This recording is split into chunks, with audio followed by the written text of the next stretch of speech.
The yellow eye light on your Subaru Forester's multi-information display is a non-critical caution indicator, primarily related to the EyeSight driver assistance system. It signals that EyeSight features like adaptive cruise control or pre-collision braking may be temporarily disabled. This isn't a failure, but a warning, often triggered by sensor blockage, poor weather, software glitches, or even low battery voltage. Unlike the red eye, a critical issue, the yellow eye doesn't affect your car's drivability, but it's important to address it to ensure your safety features are working correctly.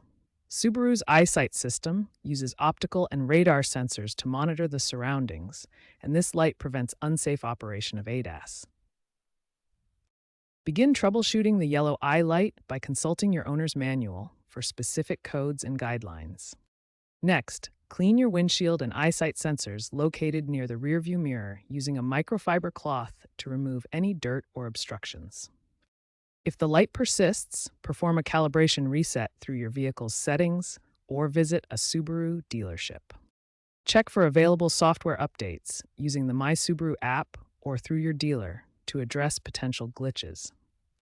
If the issue continues, visit a Subaru certified technician for diagnostics. Avoid DIY repairs on sensors, as misalignment can void warranties. To maintain optimal EyeSight function, keep your sensors clean, ensure your software is up to date, and seek professional help when needed.